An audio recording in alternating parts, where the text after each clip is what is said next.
Just to come on KUJH, new commencement plans for both the graduating classes of 2020 and 2021. A new study from KU that shows how marching band members are at just as much risk for heat illnesses as football players. And new orders from public health officials regarding bars and restaurants. Stay with us. Live from the studios at the University of Kansas, you are watching KUJH TV News. Hello and welcome to KUJH. I'm Emily Johnson. And I'm Morena Seaver. Due to low enrollment, the University of Kansas plans to eliminate its humanities department along with degrees in visual art education and humanities. There are currently 14 faculty and staff members within the humanities department. It is unclear if these university employees will be reassigned or whether the positions will be eliminated. KU says cutting the visual art education degree would save about $100,000 and eliminating the humanities degree would save an additional $400,000. The changes come as public universities in Kansas and across the nation face budget problems caused by economic shortfall, reduced state aid, and declining enrollment. According to the university, the program cited didn't meet the board's minimum requirements of student enrollment. A discussion of no confidence vote is on the agenda when KU's Faculty Senate meets on February 25th. The vote would target the institution's chancellor and provost. Douglas Girod has served as the chancellor of KU since July of 2017, and KU Provost Barbara Bickelmeyer started her role in February of 2020. KU Faculty Senate President Louis Ewell said in an email to the University Daily Kansan, it is unclear what led the motion from Faculty Senate members. The general discussion will clarify why faculty members decided it is important to discuss. The Faculty Senate meeting will be live streamed over Zoom and is open to the public. The meeting will begin around 4 p.m. tomorrow. The Student Senate DEI committee is looking for answers from administration after an office reconstructing left many unanswered questions. Our lead reporter, Steph Manchin, has the story. Last Wednesday, the Diversity, Equity, and Inclusion Committee of the University of Kansas Student Senate sent a letter to Provost Barbara Bickelmeyer demanding answers after KU's revisions to DEI entities on campus last year led to 2 staff members being terminated. The letter reads, quote, "These individuals were stripped of their livelihood, health care, and stability while a global pandemic raged on. Today, they're forced to seek stability and health in a society that actively marginalizes them." Directly calling out Bickelmeyer as well as interim Vice Provost of Diversity, Equity, Inclusion, and Belonging, D.A. Graham, the committee denounced their lack of transparency with the community. As a result, Bickelmeyer hosted a virtual DEIB update Monday with faculty members directly involved in her effort to make KU a safer place for all. Everywhere we turn, we know that it's core to the university and to our future that we improve in creating an environment that is welcoming and that is inclusive and where everybody has a sense of belonging. The letter made mention that Graham had not attended a town hall forum hosted by the DEI committee in over a month. Graham, who has been the Vice Provost of Diversity, Equity, Inclusion, and Belonging since December, spoke about renewing the way DEIB is viewed at the university and the strides faculty members were making to improve the experience. Let me start this way. We were at a significant moment of redefinition for DEIB here at KU. Now is the time to articulate our values and create a shared strategy for ensuring that those values guide our cultural transformation. Members of the Student Senate DEIB committee closed their letter asking for comprehensive answers to their questions and concerns and invited both Provost Bickelmeyer and Vice Provost Graham to an additional meeting to reach a common understanding. I don't know about you guys, but I'm sure am interested to see how administration answers their students' burning and very important questions. Back to you, Emily and Morena. Yes, very important questions indeed, and I'm sure this is a story that we will be continuing to update in the days and weeks to come. It'll be very interesting to see what they end up saying in the meeting. According to a COVID update that was released Tuesday by Lawrence Douglas County Public Health, there are 391 active COVID cases in the county. The cumulative total number of cases now sits at 8,581, with the total death rising to 76 COVID-19 deaths. While new cases continue to emerge, the number of active cases has decreased slightly throughout the course of the month. After As just those under a COVID year rates since the decline, first more people outbreaks of seem willing to go coronavirus in the downtown. U.S., Matt Mitchie downtown tells- Lawrence seems to slowly be getting back to normal. Packed streets and busy sidewalks might be punctuated by masks or social distancing. Downtown feels almost as alive as it did before the COVID-19 pandemic. But when day turns to night, it's a different story. A year ago, a night like this on Massachusetts Street would be filled with an active nightlife, but it's past 10 o'clock and it's a ghost town around here. However, due to changes in Douglas County public health policy, that might be changing sooner rather than later. New orders from public health officials have expanded hours of operation in Douglas County by 2 hours. Now, whether it's a restaurant or a bar, it can stay open until 12:01 a.m. Since November, bars and restaurants have had to close at 10 o'clock. Some are already taking advantage of the extended hours.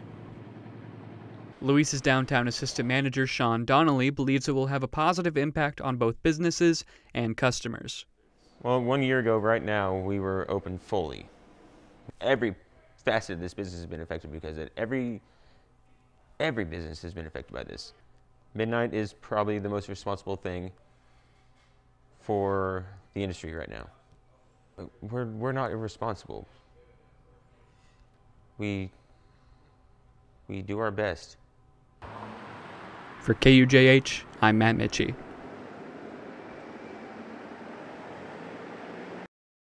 It looks like a lot of people were outside enjoying the beautiful weather yesterday.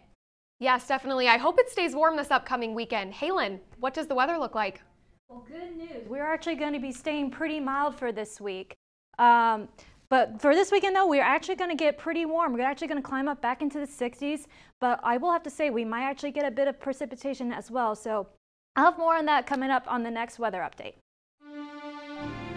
Where you go to college makes a statement about you. This place will become a part of you, your identity for life.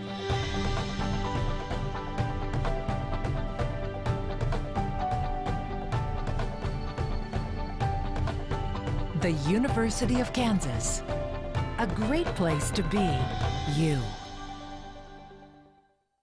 The Douglas County Sheriff Department is seeking information following last week's vandalism of 3 deputies' cruisers, where the department posted these pictures on Facebook.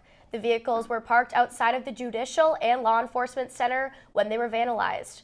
Photos reveal someone spray painted the word pig on doors and windows. The sheriff has asked anyone with information to contact Crime Stoppers or the department's non-emergency line. Those numbers are on the bottom of your screen. A fire broke out in West Lawrence on Friday evening, severely damaging a local business. Space Saver Storage is a storage facility located at 3707 West 6th Street. One of their buildings, Title D, was engulfed in flames Friday evening and into Saturday afternoon. The fire was so difficult to put out that Johnson County fire departments had to come and assist with the effort. The building, along with tens of thousands of dollars worth of items inside, have been severely damaged. A sign posted at the facility's entrance says that they will remain closed for the foreseeable future as they continue to clean up and fix the building. Alexander did speak off camera to one of the owners of the storage facility, and she told him it will be at least 10 days until the fire department can determine a cause of the fire. She also said no one was injured in the blaze. Lawrence has long been notorious among students and alumni for its steep hills, its poor street conditions, but however, we are starting to become just as well known.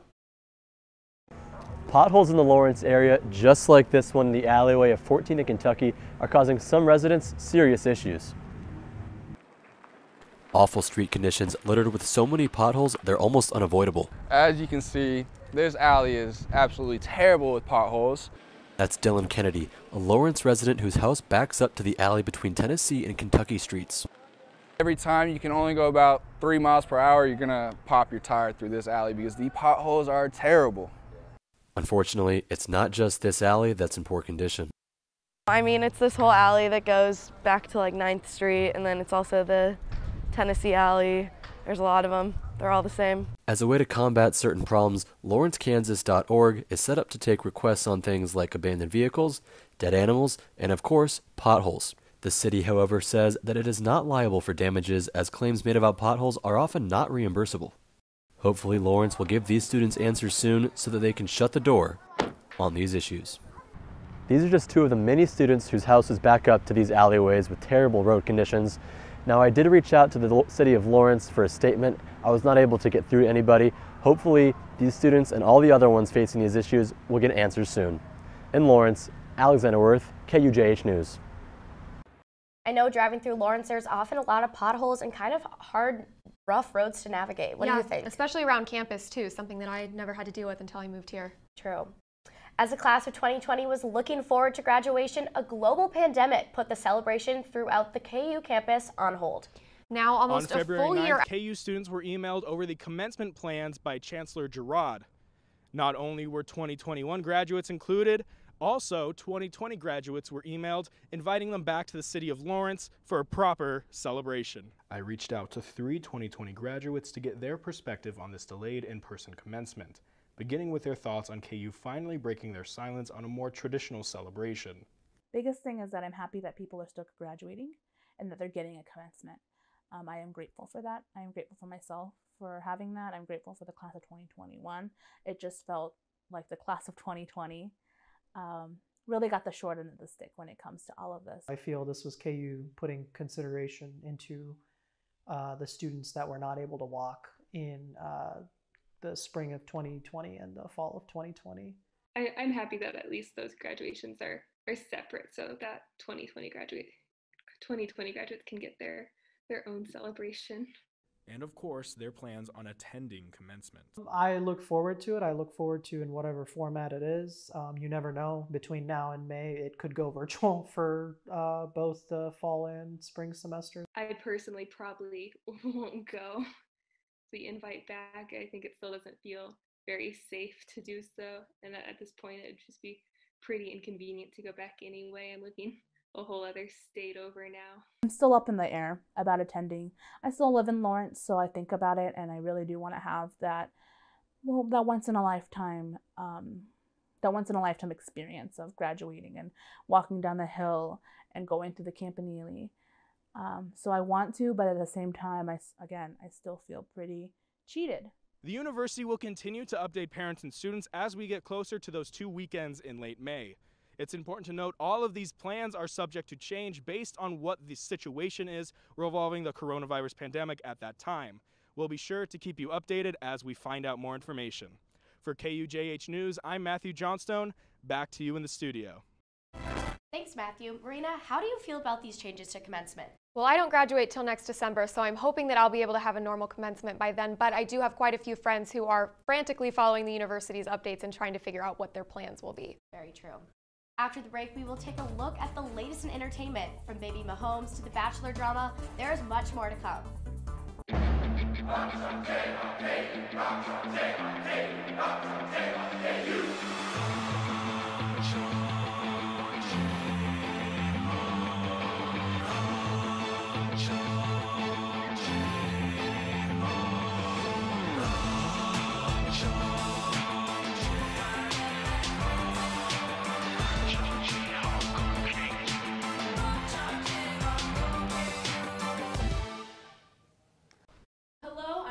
And I'm bringing you this week's top stories in entertainment news. To start off, we have to congratulate Kansas City Chiefs Patrick Mahomes and his fiancée Brittany Matthews on the birth of their baby girl Sterling Sky Mahomes, who was born this Saturday. The couple announced her arrival on social media Sunday and tweeted a picture holding her hand while wearing a necklace with her name on it. And let's be real, it doesn't get much cuter than that. Up next, we have a love lockdown because Kim Kardashian officially filed for divorce from Kanye West. The news broke after last week that 6 years of marriage, Kim K has called it quits.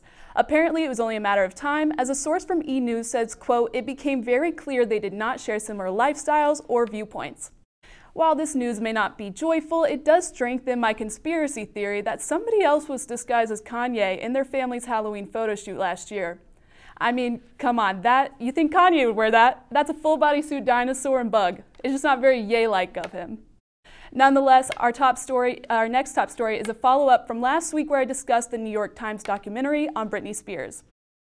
Entertainment Weekly interviewed one of Spears' paparazzi stalkers this week who did not take any accountability or feel remorse for his actions, saying, "I'm in it for the money and the history." The documentary re-sparked interest in Spears' notoriously messy and often triggering interactions with the paparazzi, who exploited her mental health issues, among other private things. Framing Britney also brings up the discussion of mental health, which is extremely relevant for everyone right now as we reach over a year since the outbreak of COVID-19. It is important to remind KU students and everyone watching that taking care of yourself is essential to adjusting to our new realities. The CDC recommends taking steps like sticking with a daily routine, maintaining social contact with close ones via phone or video chat, and limiting alcohol consumption. We also have great resources like KU's own personal counseling services at Watkins and the Burt Nash Community Health Center. Remember, you are not alone, and we will in fact get through this together. That about wraps up Hollywood with Hugo. Let's see what Jordan Nicole has lined up for us on the Listen Up. Things on The Bachelor are heating up this week, and I'm not talking about Matt James, but the host of the show, Chris Harrison. The longtime host is facing some serious scrutiny and backlash over his recent comments about the season 25 contestant, Rachel Kirkconnell. Rachel Kirkconnell was photographed in 2018 with her sorority sisters at Kappa Delta attending an antebellum South party. Chris Harrison appeared on Rachel Lindsay's show, the first Black Bachelorette, to defend her actions. Check this out. Picture was from 2018 at an Old South antebellum party. So I think, you know, when you hold that under the lens, it's not a good look. No, it's not a good. Well, Rachel, is it a good look in 2018 or is it not a good look in 2021? It's because not there's a a big good difference. look ever, because she's celebrating the Old South. If I went to that party, what would I represent? These photos recently surfaced this week. Keep in mind that Rachel made it to Hometown Week on the show. Matt James claims he is finding out this information in real time with the rest of his fans on the show. He posted on Instagram that stated, "Chris's failures to receive and understand the emotional labor that my friend Rachel Lindsay was taking on by graciously and patiently explaining the racist history of the antebellum South, a painful history that every American should understand intimately, was troubling and painful to watch." Let's check out what KU students are saying about The Bachelor. Seems like he got into some trouble for saying some stuff. So I hope that they can figure that out and what really happened and why, and whoever was offended, that they can have a conversation and figure it out. So. You know, no matter the year, there's no excuse for things like that to still either be happening or to be looked over. And yeah, personally, I just thought the host, Chris's response was really just unprofessional and overlooking the situation as a whole and the importance of it. And yeah, I just think that he was disregarding the Black women on the show and their concern with it, their voice in it, and he was going to defense for Rachel when he shouldn't have. It should have been flipped the other way. This is Jordan Nicole with Listen Up. Thanks for watching. Thanks, Jordan. That's a wrap for entertainment this week. When we come back, we'll have Halen Wilhite with our weather forecast. For KUJH, I'm Lauren Hugo. Where you go to college makes a statement about you. This place will become a part of you, your identity for life.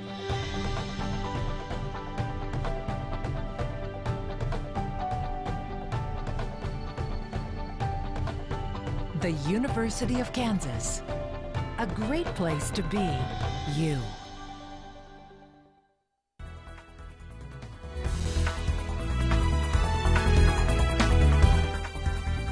Welcome back. I'm Halen Wilhite here with the podcast for this evening. It was a gorgeous day here in Lawrence, and I just wanted to share this photo that I took from my apartment. So this photo right here is from Monday of last week, and then this photo is literally 1 week later. Check that out.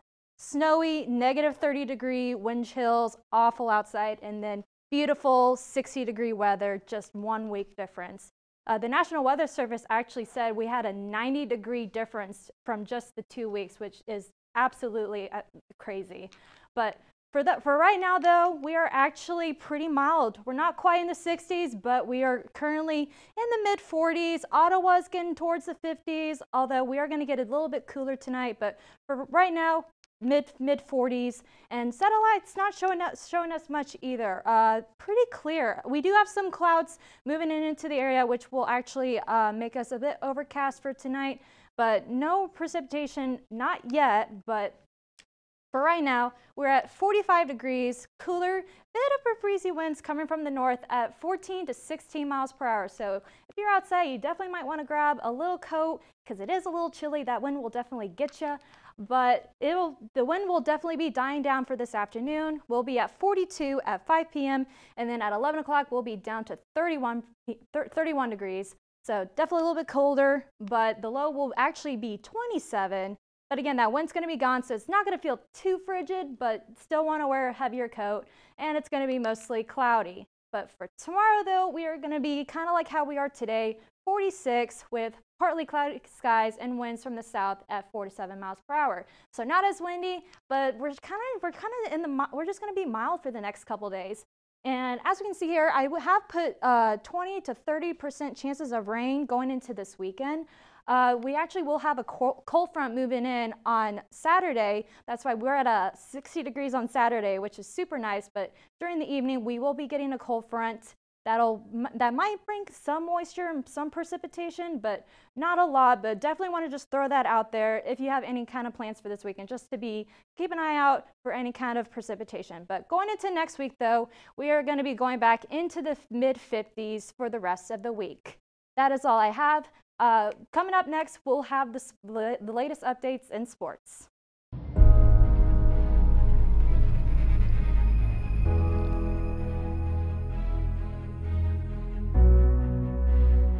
Just say no.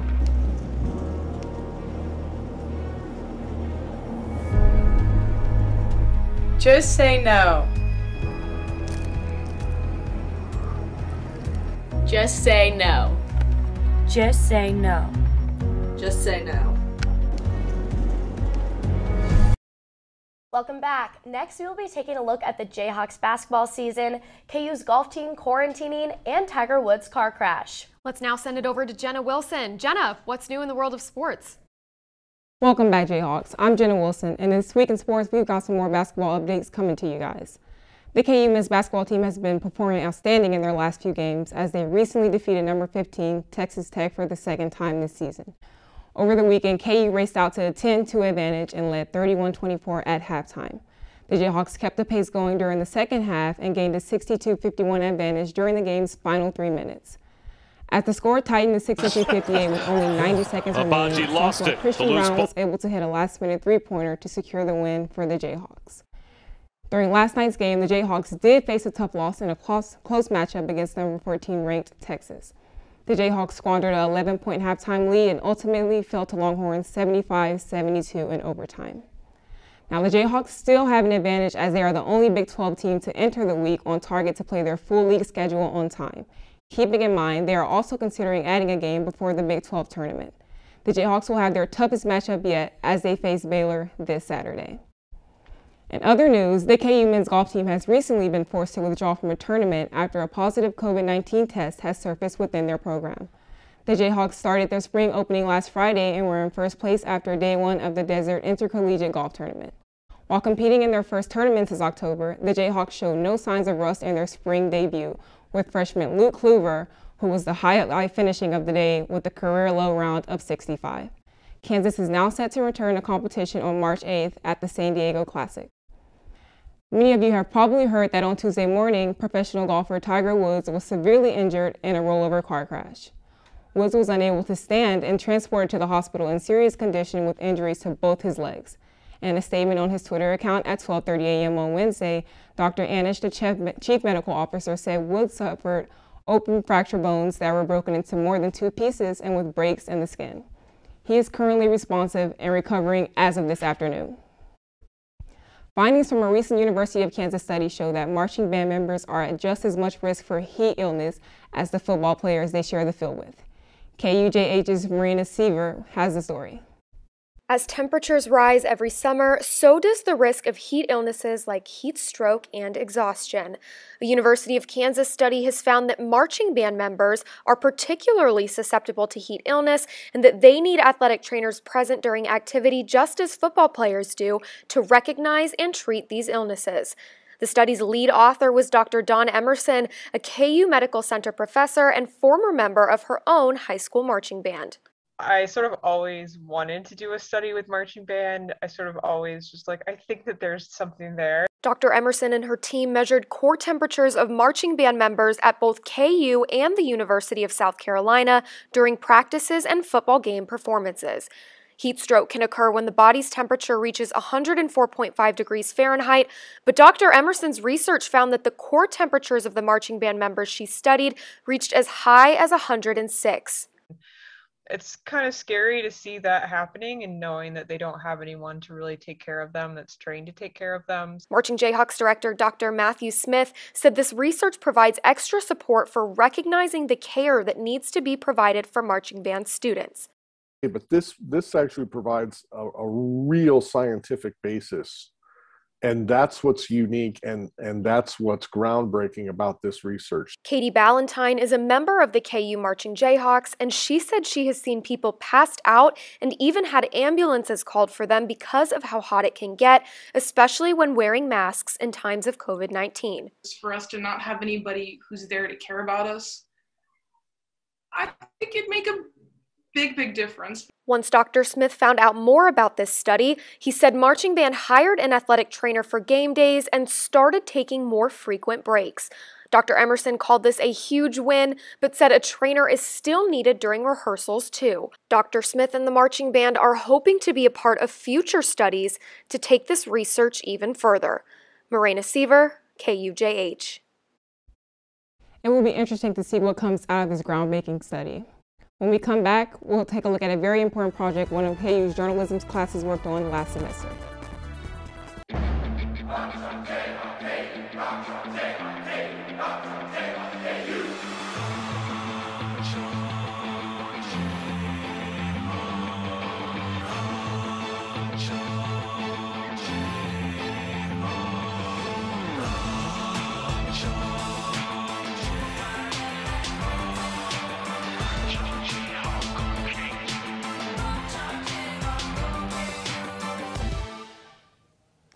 A class of KU photojournalism students created something that captures the pandemic in a new light. Stephanie Morales-Macedo has more. They say that pictures are worth 8,000 words, and that is no exception during a pandemic. 16 dedicated journalism students and their professor are finding a new normal and a way to share their story. Professor Eric Thomas's Fall 2020 photojournalism class created a photo book highlighting how the pandemic affected everyday life. Just wanted to show what it was like to be on the campus. And so, what did it look like walking down Jayhawk Boulevard? What did it look like the first time that you showed up to the polls as a poll worker? What did it look like inside classrooms? Each picture in the new normal tells a story that features different points of view. The Black Lives Matter movement, life on campus, and the presidential election. Senior Andrew Hendrick was one of the photographers. At first, he was skeptical about the book being made, but was surprised with the final product. I was like, I'm not sure how this is gonna work out, like how it's really gonna come together. And then by the end, it was like, wow, this is it. Like, this is all the work that we've done for the class, and I think it looks really nice. Hendrick was not the only person who was unsure about the project. Even Professor Thomas had doubts. But I just had doubts whether we would make it through the entire semester or whether we would actually be able to create the quality and quantity of photos that we would need to make a book. And it turned out we had more than enough and the quality was really great. The new normal can be purchased at the KU bookstore for $15. All proceeds will be going towards a scholarship fund for the journalism school. This is Stephanie Morales-Macedo, KUJH News. Stephanie, looks like I'm going to have to go pick up a copy of that book at the bookstore. I agree. I really want to see what different types of photos students ended up taking. Well, that's all for KUJH News for February 24th. To view our stories again or to share them with your friends, visit our website at tv.ku.edu and check us out next Wednesday at 4 p.m. for the latest news, weather, and sports. Well, thank you so much for joining us. Have a great evening. News.